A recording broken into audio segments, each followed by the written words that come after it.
Hi, the time sure flies by, and we're somehow in the third episode of our 100 best PC RPGs of 1990s already. It's a pretty stacked one, and I'm sure that you'll love it, so let's jump straight in. Stonekeep is a dungeon crawling RPG with real-time combat, and it's entirely set underground.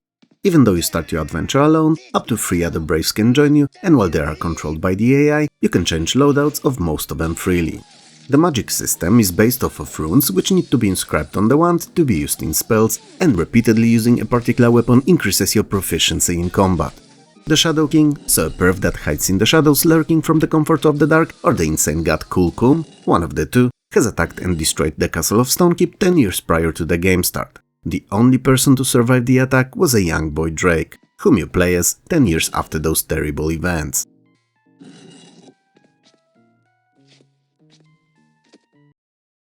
The Legend of Faerghail is a first-person turn-based party role-playing built on the same engine EA's earlier Bard's Tale games were, and as such allows for importing of your party from these games and from Fantasy 1 and 3 too, which is always fun as it lets you take the same party you've grown close to on different campaigns. It's a feature that I would really like to see more often used in modern games, but it's not the case unfortunately. The elves went insane, like cuckoo insane, but with a touch of anger and aggression too. And they began attacking innocents without provocations and even have been seen gathering forces to raid city of Fynn. So the Count sends a group of adventurers to a neighboring city of Sildeny to ask for help, and you control that group of adventurers.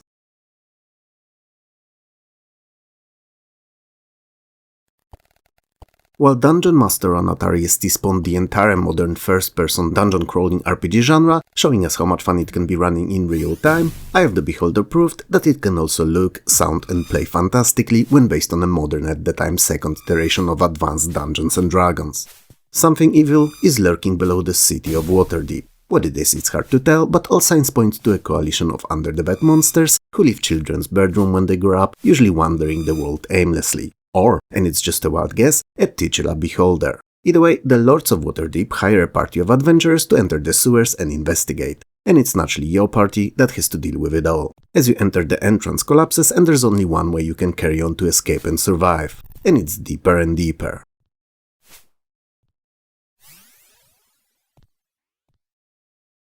Oh man, I feel that from this third episode of our 100 best PC RPGs of 1990s, we're gonna start getting some all-time classics, because I'm barely on the 4th game here, and 3 of them, present one included, are all huge hits. So Ishar Legend of the Fortress, similarly to Eye of the Beholder, is a first-person real-time RPG, with a difference of it mainly being set in outdoor environments, as opposed to traditional for the genre dungeons. It was also one of the first few games ever made in which characters in your party had reports and opinions about one another, and some of them could even refuse to work with others. What's more, if they really hated each other, they could kill one another too. Ishar is the sequel to Crystals of Arborea, and it is centered around Croth, an evil child of Black God Morgoth, and his witch wife Morgula that were defeated in the previous game. You and up to 5 companions have to storm the fortress of Ishar, find and defeat the evil spawn, before it conquers and enslaves the entire Candoria.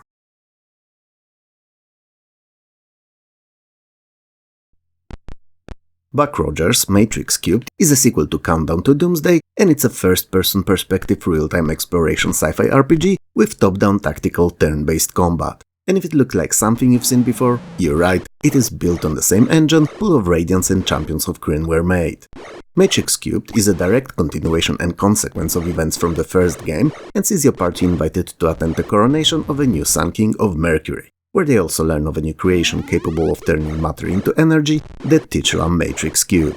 This is naturally just the beginning of your adventure that will see you face RAM, so Russo-American Mercantile, more than once.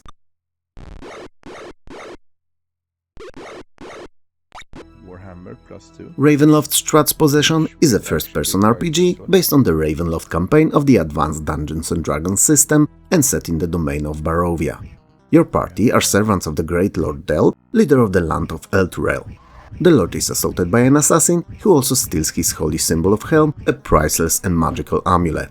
So, your group is sent after the criminal, but instead of catching him, however, you somehow get transported to the mist-shrouded land of Barovia, ruled by the vampire Count Strahd von Zarovich. From that point onward, you've no choice but to explore the unknown land.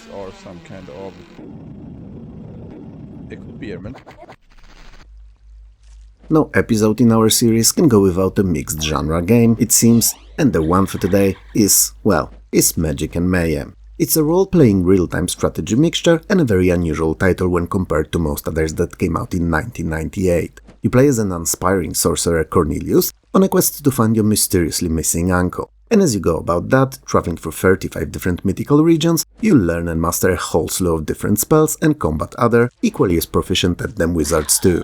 Combat in Magic and Mayhem sees you using series of spells to summon different creatures and then use the monstrosities to defeat the opposing caster in battle.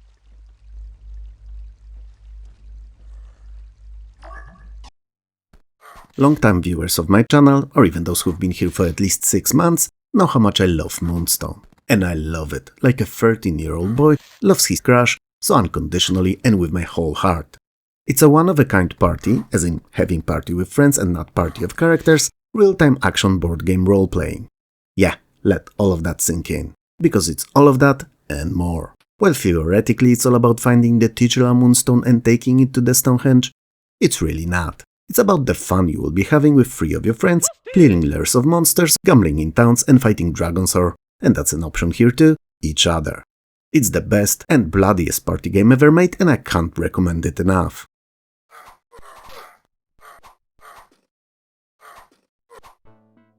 Worlds of Ultima: The Savage Empire is a spin-off from the regular Ultima series and takes place after the events of the 6th game.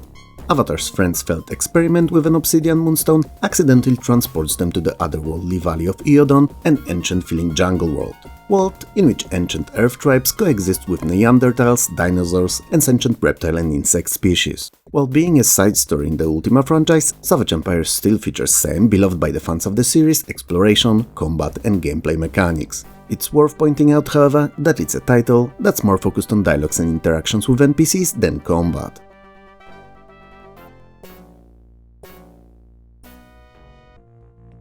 Released in 1995, Anvil of Dawn was one of the few last commercial block-step movement dungeon-crawling RPGs. Most games transitioned into smooth motion, and the trend persevered until 2010s, when the indie titles brought back the melancholy-fueled mechanic.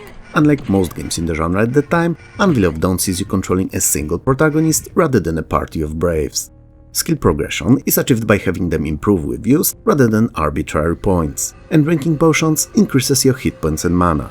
The game is set in the world of Tempest, conquered and ruled by an evil warlord. The last bastion of freedom and peace in holding off of warlord's advances is a lone castle, but it's bound to lose eventually. If not because of the dwindling warrior population, then by the lack of access to food and other resources. You are teleported away into the heart of occupied lands with a mission of finding and killing the evil warlord.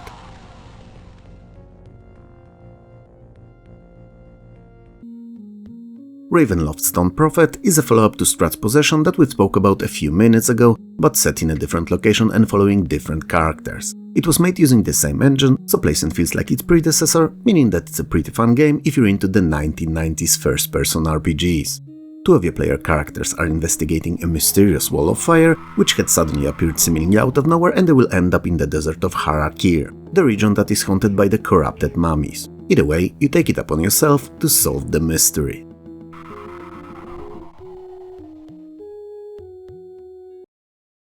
Not many people know that, but DMA Design, which you know now as Rockstar, used to make a lot of different games and not only GTA-like titles. One of them was a first-person perspective action RPG, Hired Guns. Unusually to most other games in a genre, Hired Guns allows you to control all characters in your party of 4 separately, with each of them having their own viewpoint and being able to move and fight independently from one another, which meant that they could be in few different places at the same time, and also that they could literally surround the enemies and attack them from all sides. What's more, the game could be played by up to 4 players, each of them controlling one of the characters. Hired Guns is set in the year 2712 on the planet Graveyard, which is my 5th favorite planet, right after Earth, Melmac, Potato, and Hollywood. Your party arrived there following a distress call, which eventually proved to be a fake, but the entire planet is a huge proving grounds in which you'll need to face many genetically modified creatures.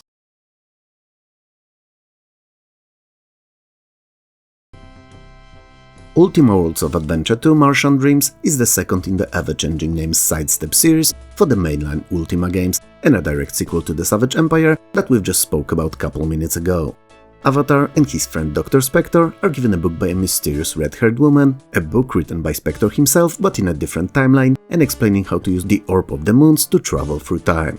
So, the pair do just that, jumping into Victorian era to witness a space cannon used to launch people to Mars. It however accidentally sends dozens of scientists and famous people to the Red Planet, and our heroes have to follow to find a way to bring them all back home.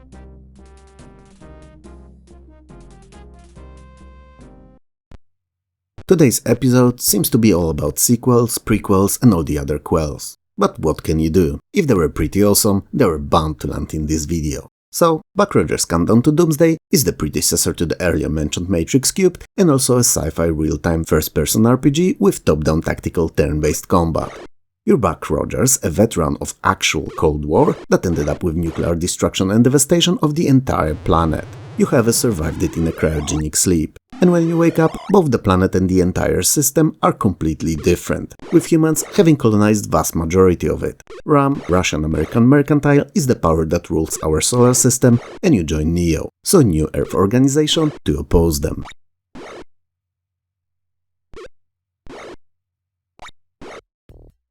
I don't know if you've noticed, but today's video is clearly monopolized by SSI. I mean, it's not for no reason, they were at the time one of the most fruitful and successful developer/publisher combos, but it's an interesting observation how many games they've been involved in nonetheless. Dark Sun Shattered Lands takes place in the fictional lands of Atas, a dry and unfriendly-to-life desert world. Specifically in the Drudge, a city-state ruled by the powerful and evil Sorcerer King.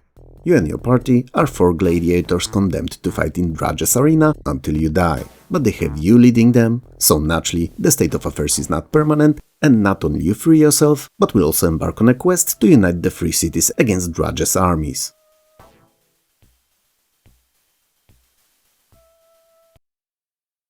Ancient Domains of Mystery, in short ADOM, is one of the most well-known and beloved roguelike games ever made. It's one of the games that subscribe to the idea that simpler is better, and as such, all of its presentation is either made by using ASCII characters or simple tile-based graphics. The game is set in the fictional world of Ancardia that has seen mostly peace in the last 6,000 years. Recent reports, however, spread news of numerous dangerous dungeons full of deadly monsters appearing seemingly out of nowhere and endangering people. As it turns out, that chain of events was the part of an ancient prophecy that also spoke about a lone hero who will save the world. You're that hero.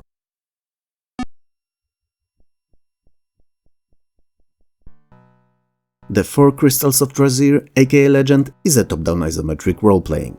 An entity as old as time is stirring in its sleep and remains on the verge of reawakening, and it's causing all kinds of mayhem in the lands of Trazere. Beasts and monsters roam the land, attacking anyone and everyone they come across.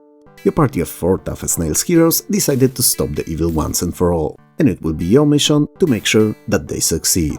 Legend's spellcasting system is something that was not seen in video games in 1992, as it allowed you to create custom spells that would mix their effects. They could for instance heal your party and attack the enemies at the same time.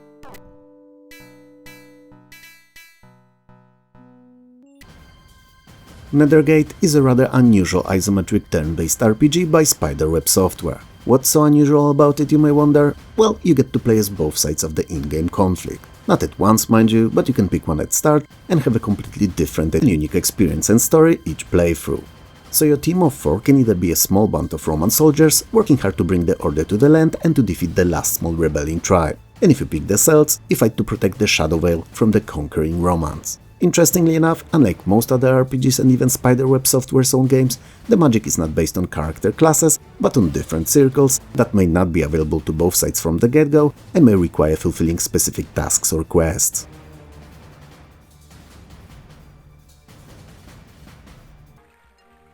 In the last video we spoke about Darklands, a game I consider to be one of the most overlooked RPGs of the entire history of video gaming. Albion may not be as obscure, but it definitely got served the short end of the stick, as it deserved way more attention and recognition than it ever received. It is set in the future of 2027, far away in space, next to a dead and desolate planet you were sent to take some atmospheric readings of. Your lander has an accidental systems failure, however, and you crash land on the surface, discovering that not only it's not a dead planet, but in fact a pretty lush one, inhabited by different unique species of different cultures.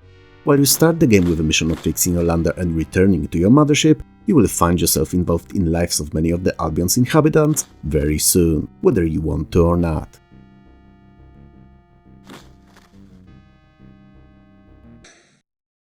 Exile III Ruined World is the third in the Exile series of top-down turn-based fantasy RPGs by now legendary indie shareware developer Spiderweb Software. Yeah, the very same that made Nethergate among others. Exile 3 is the story continuation of the earlier two games, and while in the first you were cast down to the pit by the Surface Empire, in second you claimed it as your own, in third you fight your way back to the surface, which happens to be mysteriously ravaged and there's very little time left to prevent its complete destruction. What's more, it's the Empire that originally treated you as an unwanted dirty rag that now requests, nay, pleads for your help.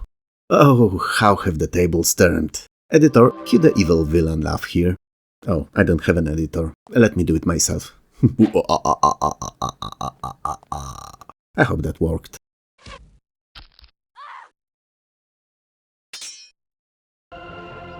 How did you like today's episode? I know that basing the list on Moby Games scores may not be the best idea, but it's a pretty decent tell what gamers all over the world thought about all these RPGs and how they've rated them. So, if you liked the video, I would appreciate like, sub and a share, as it would help the channel grow. For me this is all, so have a good one and I'll talk to you soon.